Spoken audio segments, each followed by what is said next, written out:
Hi, everyone. Welcome to the Book Publishing Academy podcast. Today, I am joined with Stephanie from IntoAccount. Super excited to chat with her today as we're going to talk a little more about how she was able to help, her organization was able to help me through my domestic violence journey in sharing my testimony and going public with my story. So welcome, Stephanie.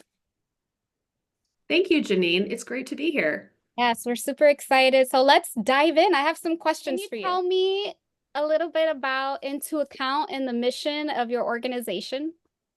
Yeah, sure.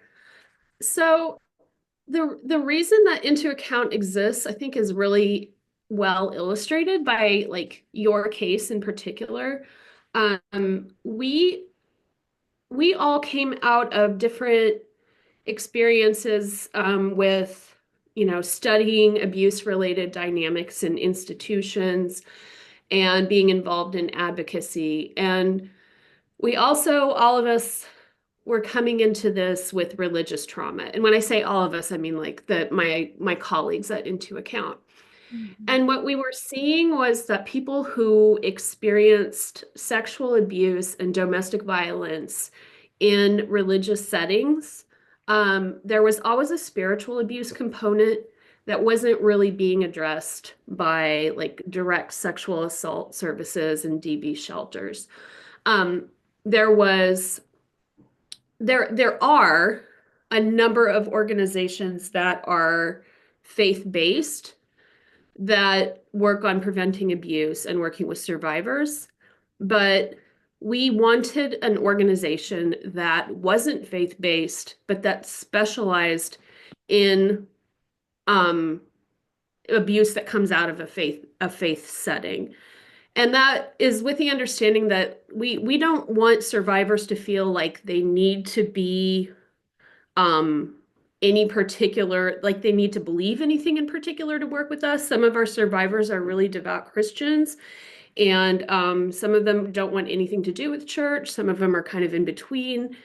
And that just felt really important. It felt important to have that kind of service out there. And it also felt important to have services that help survivors who are failed by law enforcement and by the court system, which, to be frank, is most survivors. I mean, for, most sexual assault and sexual abuse and domestic violence doesn't get reported. And if it does, people often have experiences that like are again reflected in your story, where it's just you realize that the system isn't built to protect you.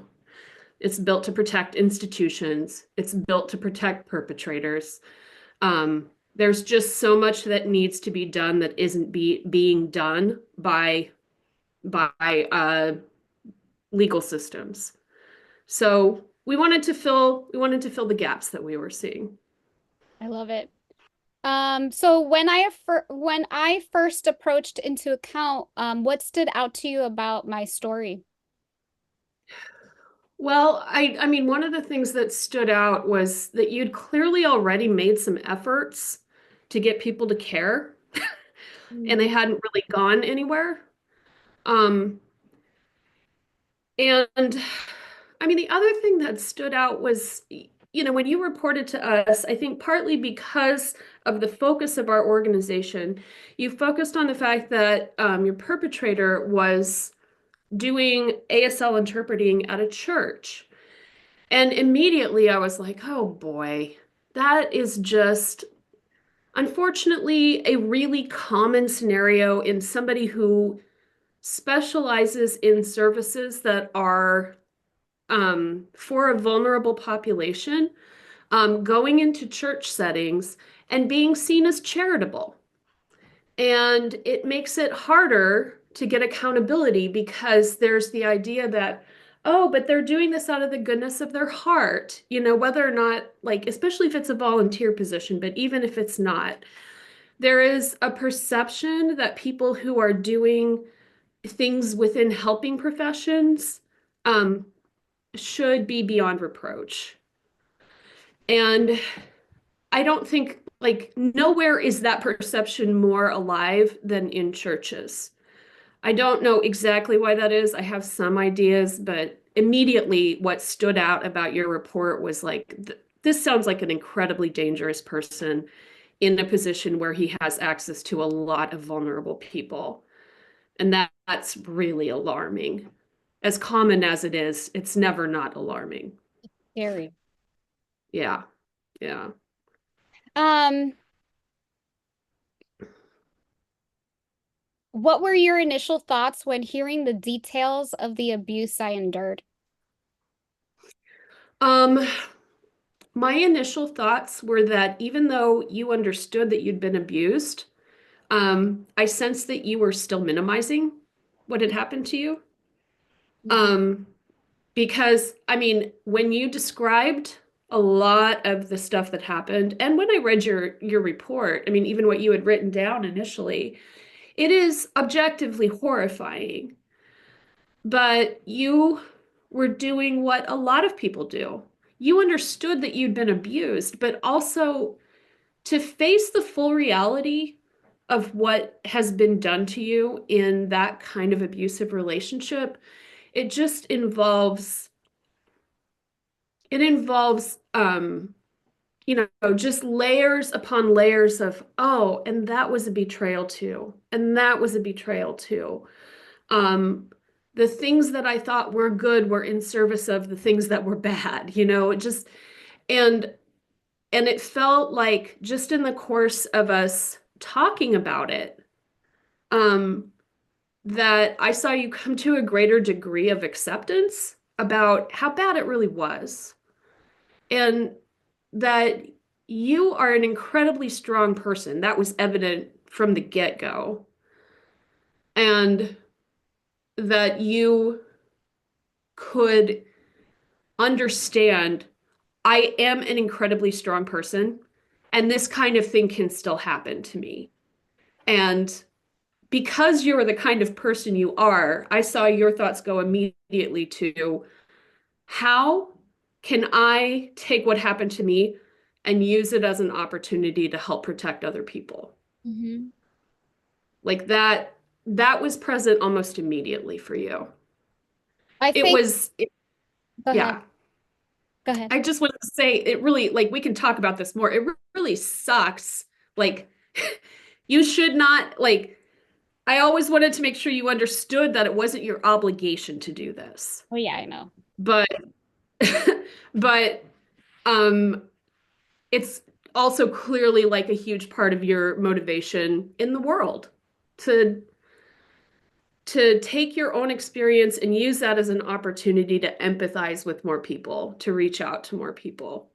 Yeah. Um, yeah. I think I still struggle with that today of like how bad it was or Hmm. understanding what really happened. I think I've gotten since we first started working together, I've come a long way of like, oh my God. And even so I've seen other documentaries about similar things like this. And I look at those documentaries and I'm like, that's the same exact thing that happened to me. So it's like Yeah.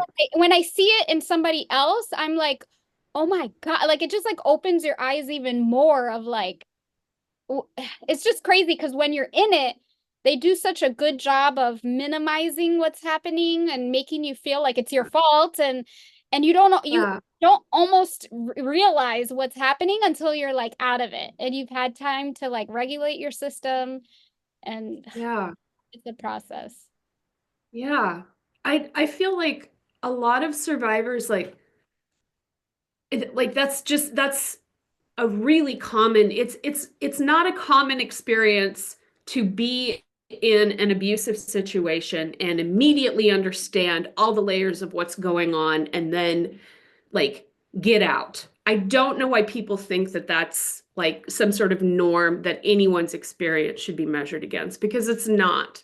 The nature of this kind of abuse is that it takes a while to understand what's actually happening. And I have to say, it's hard when people get out and then the message that they get, the message that you got repeatedly when we tried to reach out to these different places that employed him was silence and indifference. And of course, people are going to minimize what happens to them when they're reaching out to all these different systems and people are responding with a lack of care or not responding at all. And so I think as a society in general, we're sort of like coexisting in two different realities. We've got the reality that like, oh yes, abuse is horrible. It is like it's horrible. We shouldn't allow this to happen. You know, it's sort of like even though we have abusers at every level of power in society, all the way to the top, and we know that. At the same time, we have this sort of shared understanding that abuse is bad, but it's coexisting alongside a whole bunch of systems that make abuse not matter, that treat survivors like what happened to them doesn't matter. And so it's just like this perpetual gaslighting and holding on to what you know to be true with that going on isn't incredible. It takes a lot of strength. I want people to know how much strength it takes. That, and I think I've learned through this process, like to catch people when they're gaslighting me and calling it out immediately. And it's like, Yeah. nope, that's not it. Yep, this is what they did. And it's like Yeah. there's so much power in that because you shut it down immediately. You don't allow the gaslight to happen, and then it's like, well, that's what they said, and that's what it is. No. And one Uh, thing I've learned through this process is I have a voice. My voice is powerful. My platform is powerful. I'm not shutting the fuck up anymore. I'm just not. no. Not being Yeah. quiet. And I think that's why I'm advocating so much now, especially for the deaf community and for autistic children, because a lot of them are Yeah. nonverbal. So, Yeah. Yeah. yeah, it's a lot of Yeah. work that I am ready to talk Oh, about it. hmm. Yeah. Um, what aspects of my story do you think were the most powerful for others to hear? Um, if I'm hesitating, it's because there were a lot. Yeah. Not, um, I mean, I think one of the things that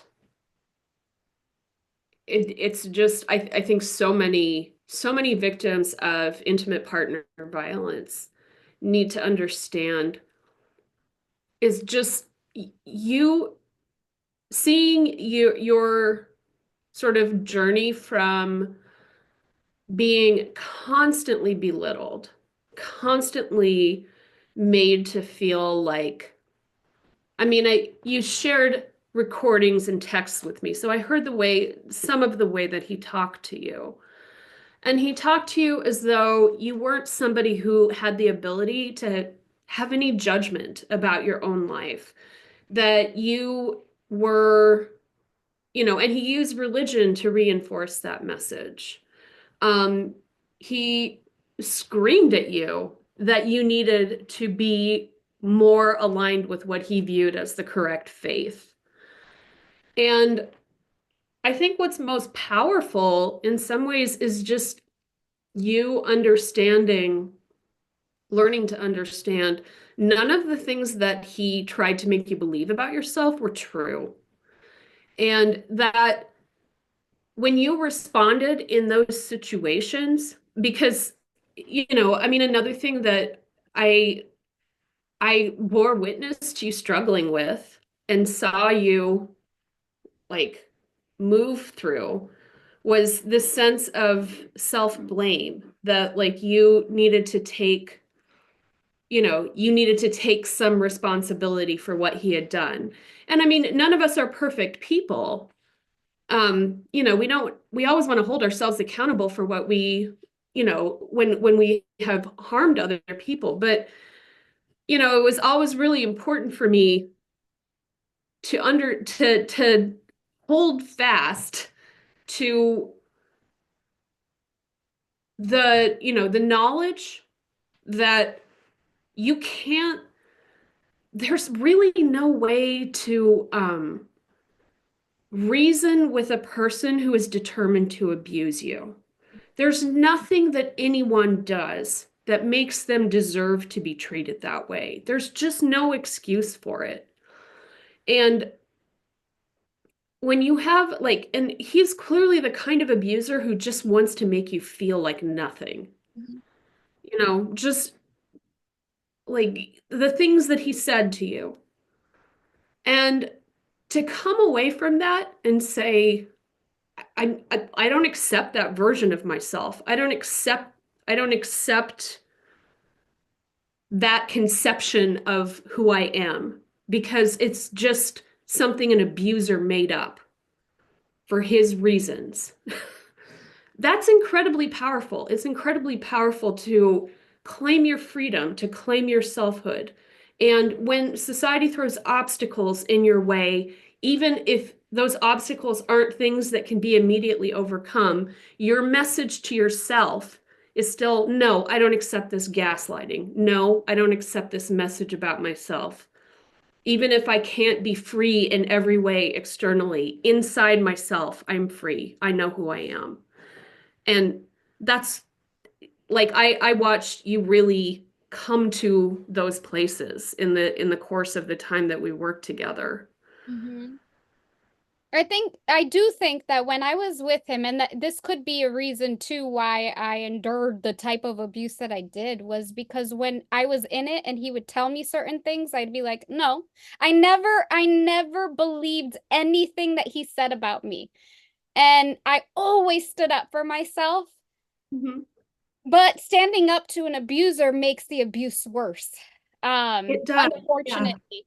But Yeah. I know that I hate to say the word I gave him a run for his money, but like I did because when I was in it, it's like you saw some of the text messages even with the spiritual abuse and like how he would scream at me about my beliefs.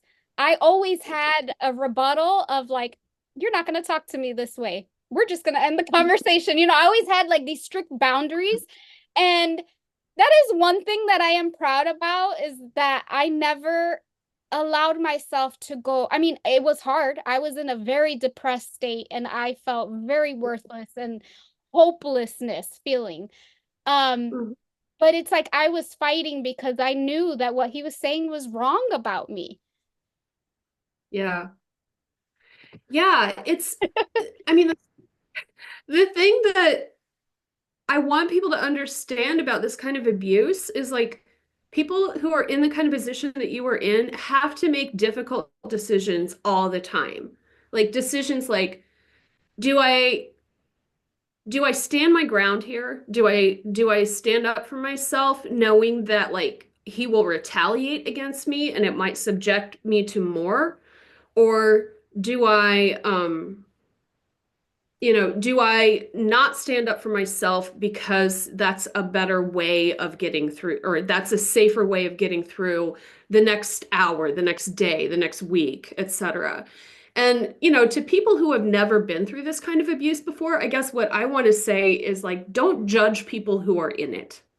Don't judge them for standing up for themselves. Don't judge them for not standing up for themselves because every minute that they're dealing with this kind of abuse, they're making decisions based on survival. They're making decisions on what can I live with today versus next week versus next month, etc. Like it's just there's no one right way to get through this kind of abuse.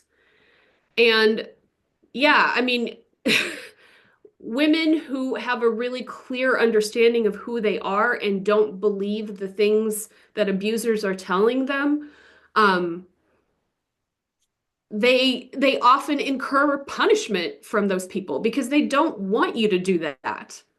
They want you to capitulate.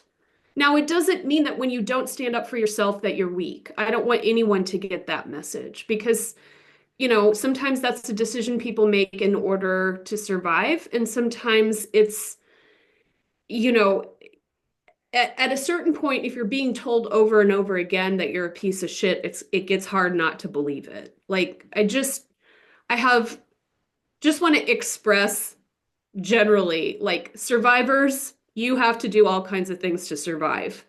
You will never hear any judgment from me for the things that you've done.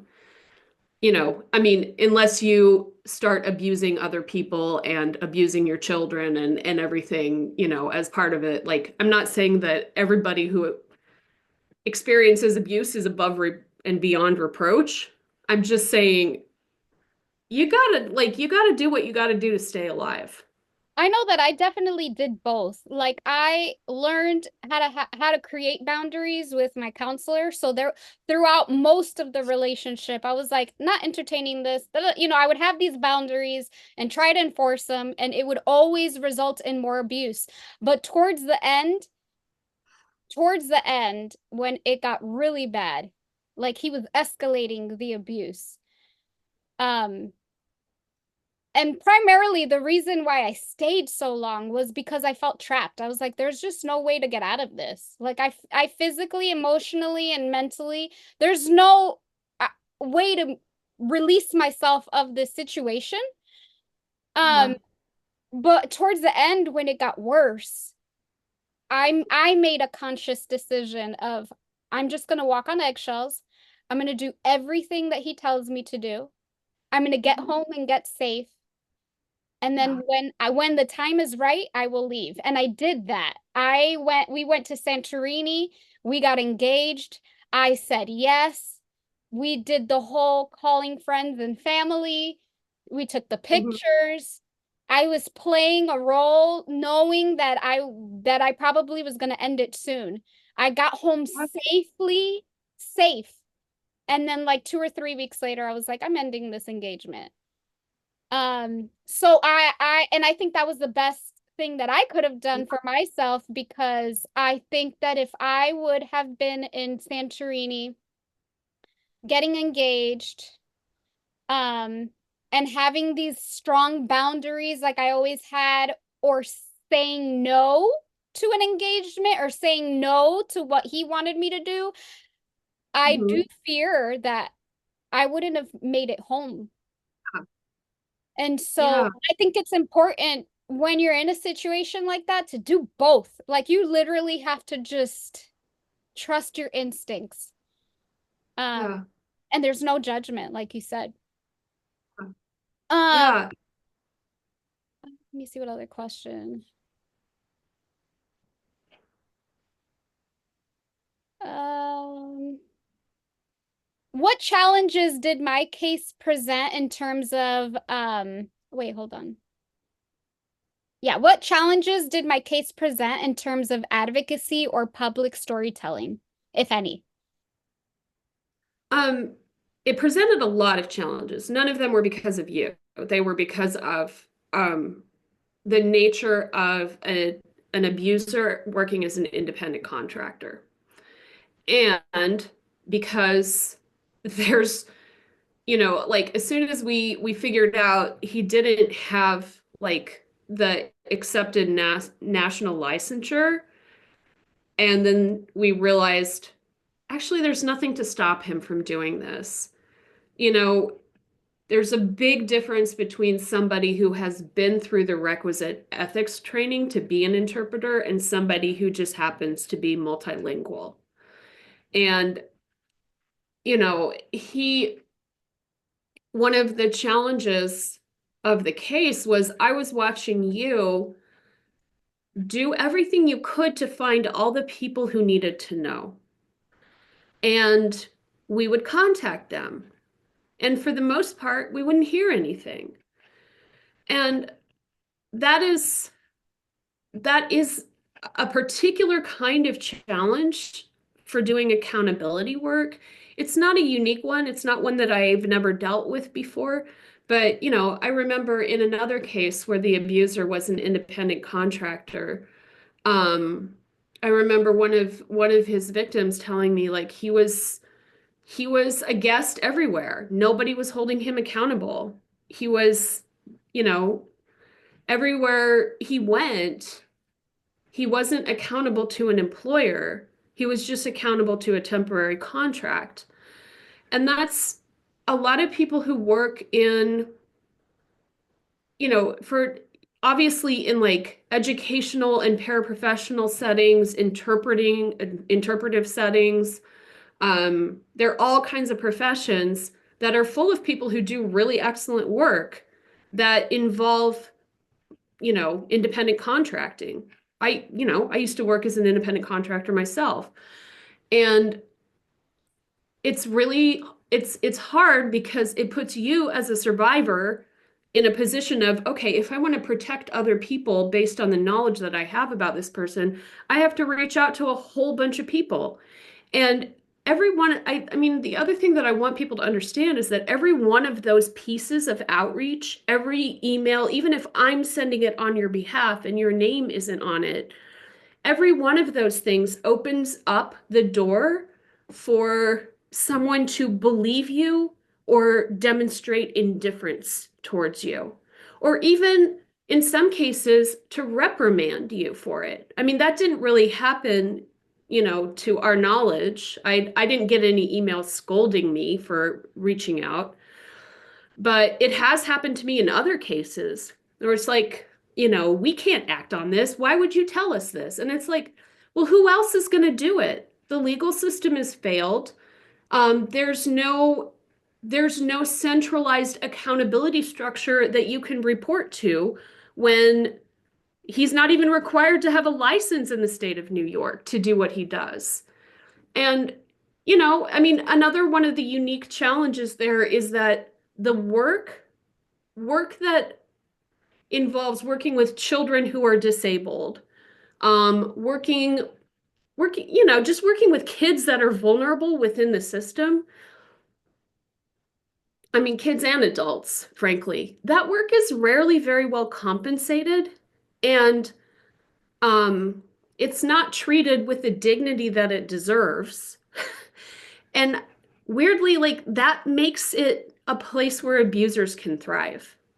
Mhm. Does that make sense?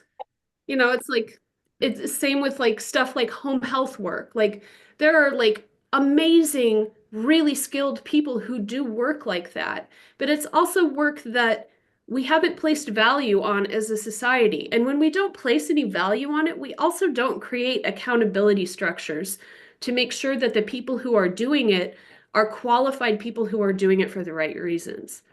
And that really was just a constant reality in your case.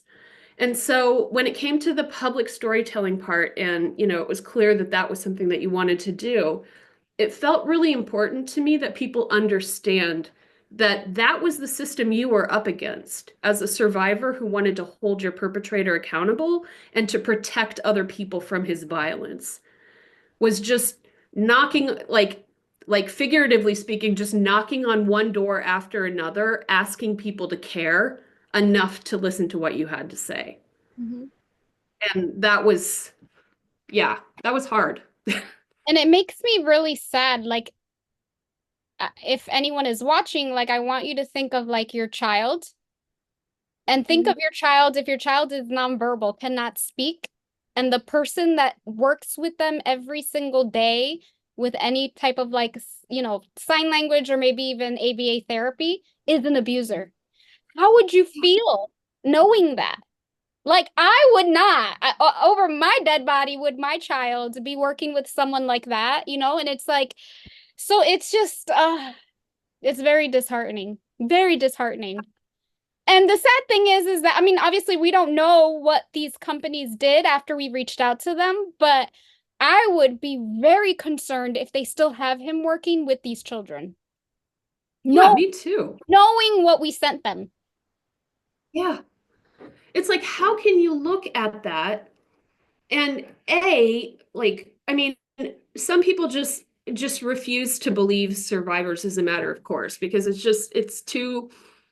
disrupts their lives too much. It makes them consider things they don't want to think about. Maybe they're abusers themselves and like they have a vested interest in making sure that people don't get held accountable for this.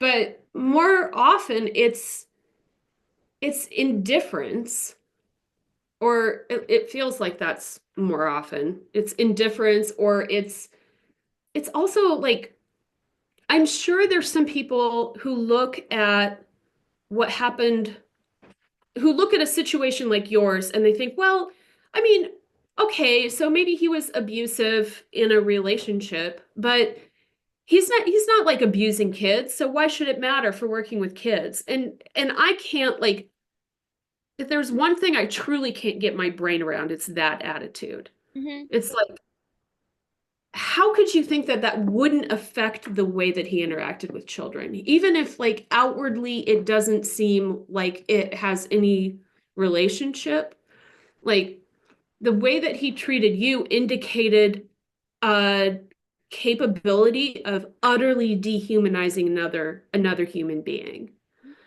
and like a level of patriarchal entitlement. Men who treat women that way are not predisposed to treat children well. Well, and two things before I get on the topic of the child, but even in the letter we wrote, I don't know if you remember, but he had a picture of his classroom on his fridge, and he Yeah. drew, like, he marked off the face of the teacher because he hated her. And he would talk Yeah. about her every single day. Every day he talked about her. But that was concerning because on his fridge in his house, the class photo, the teacher's face does not exist because it's marked off. And it feels like mean girl energy. Like, when you're little, you're like in kindergarten, first grade, and you're like, you're not my friend, and you mark the person off in the yearbook or whatever. But we are adults. Yeah. This No, is an that's not no. adult. And we sent this to the school. We told the school, hey, you might want to look into this because this is the behavior that he is conveying towards the teacher. No response. We got no response from the school and the agency. Uh, Yeah. and then going back to the child thing, he had mentioned to me once that the client that he works with had a bruise like on his leg, and they were investigating where it came from. Mhm.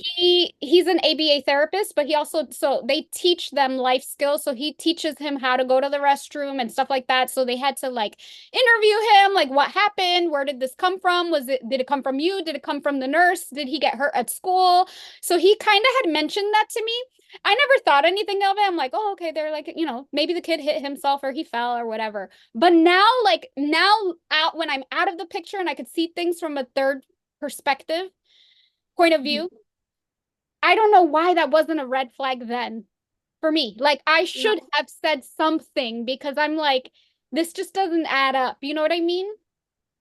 Yeah. Well, I mean, you had a whole bunch of other things to deal with. I mean, how you needed the knowledge that you have now in order to see that in the context Right.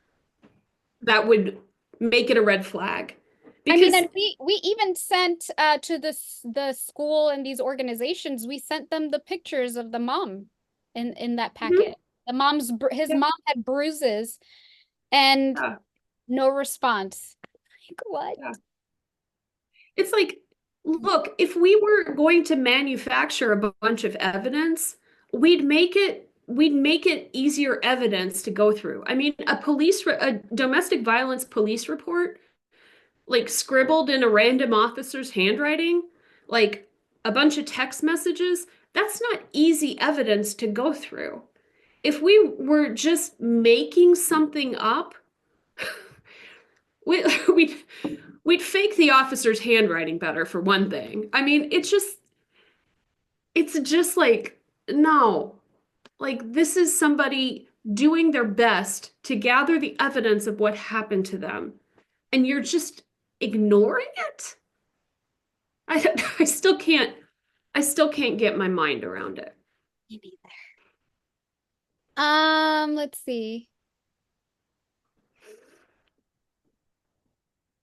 How did IntoAccount work to ensure that my story was shared in a way that empowered me, but also respected my safety and healing process? Um, well, in some ways, I think you can answer that question better than me because, like, I can tell you what we do our best to do, but the fact is, if survivors like the test of whether we do that well is survivors' experiences. Yeah, I think for me, I was just ready. I was like, I'm ready. Let's do this.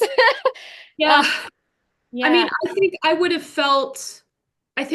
felt somewhat like it's not that I didn't feel cautious about it. I always feel cautious about it. If you lived in the same like geographical location as he does, I would, if your life were still tangled up with his in, if you had a kid together or something, there are a lot of factors that would have made it more difficult. We had some room to breathe because you live so far away, because you had never been legally married, and because you weren't in the trap of having to parent with him. yeah, Those are things that can make it, just exponentially more difficult. yeah, But with all that said, it was still really important that it be done like that everything that was in our public presentation was something that you were comfortable with. Like an organization like ours, we're never going to publish something against the will of a survivor. If we ever do that inadvertently or mess up in some way, like I really, really hope that we've built the kind of trust with our clients that they feel like they can let us know. Um, Advocates who don't listen to what their clients want, like that's not okay. So yeah, that's a big part of safety is trusting the people that you're working with to, to understand what makes them safe. yeah, Um, don't assume that you know better than the survivor that you're working with. yeah. Um, Yeah. how did going public with my story help raise awareness? Like, have you heard of anyone that has listened to my story? How has it helped others through your organization? Yeah, it's so it I wish that because we did our best to make it specifically accessible to a deaf community, um, we don't have enough, like in a lot of ways, we don't have enough reach that I know all the places that it has gone. I mean, that's one of the things that is so challenging about putting something out into the world in this particular way. Is like you kind of have to have faith that it's going to do some work that you're never going to see.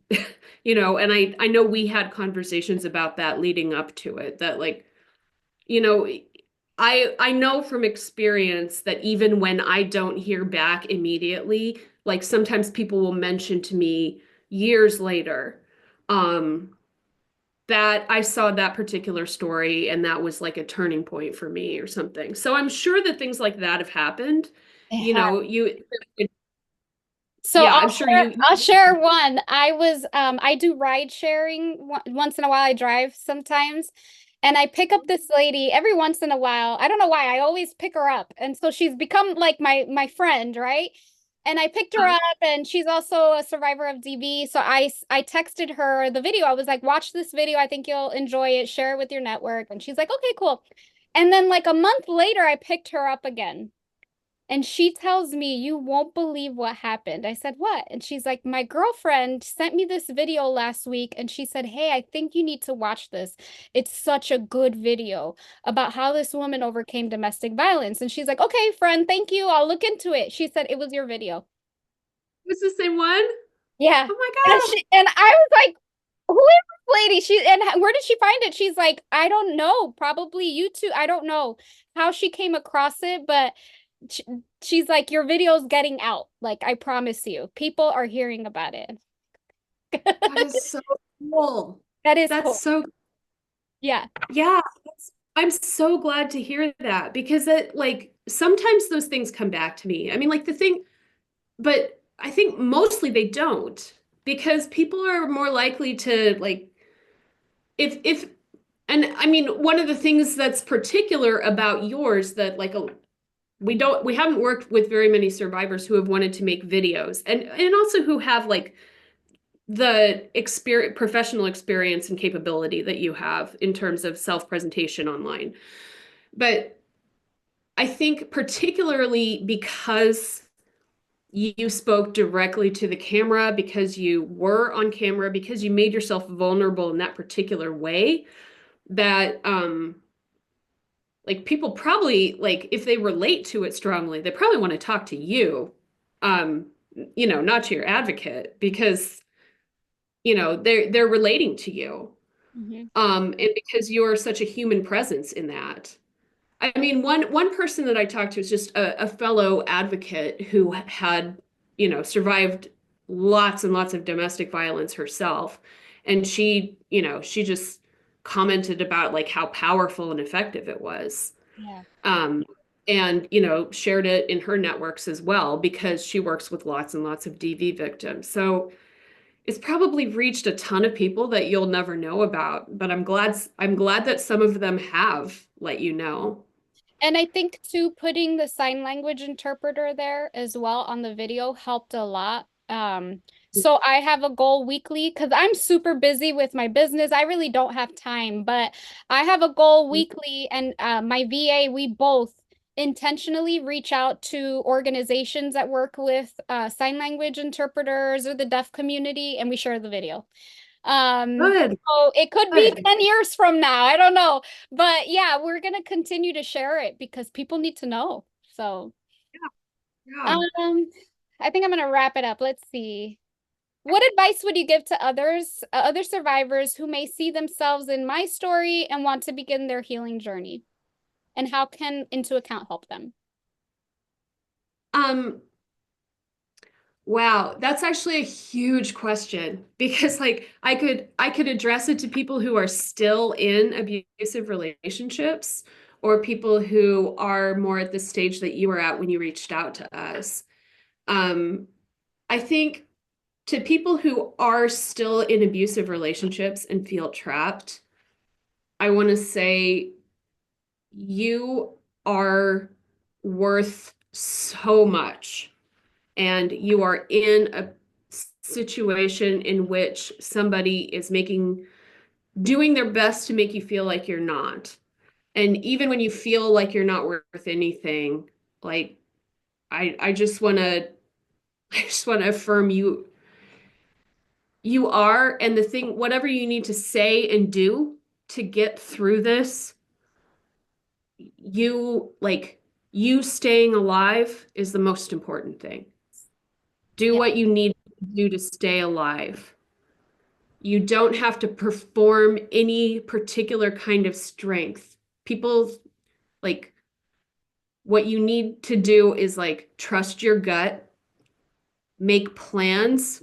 Like, you can make safety plans, you know, find people, like the people who care about you, people that you can trust. You can let them know and let them know that you need help planning. Not that you need them to call the cops right away because that won't necessarily help, but you need help planning how to get out.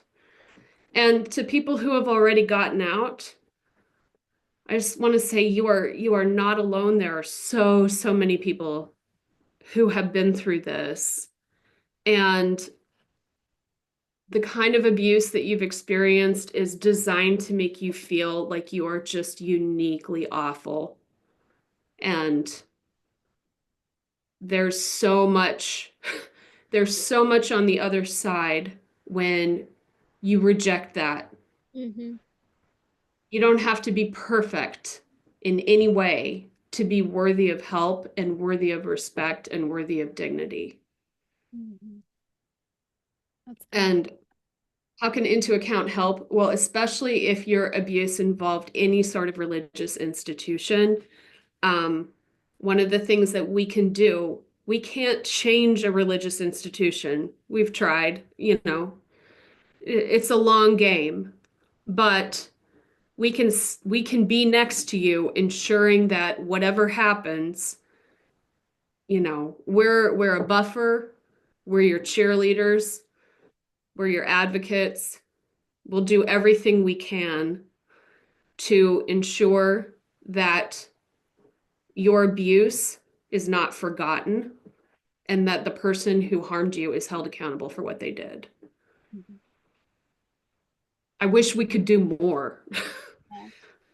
Yeah. We're in the same system as everyone else, but we believe in survivors helping each other. Yeah. And you're doing amazing work, so thank you. You help people like me get their voice back. So Thank you. Everything that you're doing, it's incredible to work with, to collaborate with survivors like you. yeah, Thank we're you so much. excited. Um, so I want to thank you so much for joining me today. I think this was great. It gives people a really good insight on that our work is never done, honestly. That's how I feel. I'm like, this is just the beginning of advocating for survivors. So thank you so much. I truly appreciate you. Where can people reach you if they would like to get in contact with you? The easiest way is just go to our website, which is intoaccount.org, and you can fill out our report form. We are really busy, so sometimes it takes us a while to get back to people. I wish that weren't the case. But uh, if you know rich people looking for worthy places to donate their money, please let them know. But also, just small donations help us too. Like part of why we are still open is a really loyal group of monthly donors giving $10 to $25 to $50 a month. That also helps tremendously. So um, if you if you're looking for a place to help, if you're looking for a place to donate, please consider us. If you're a survivor looking for help, you do not have to pay anything. Please find our website, contact us. We'll be in touch as soon as we can, and we'll do what we can for you. Love it. Thank you so much. I appreciate you. I appreciate you too. Good luck with all of this. Thank you.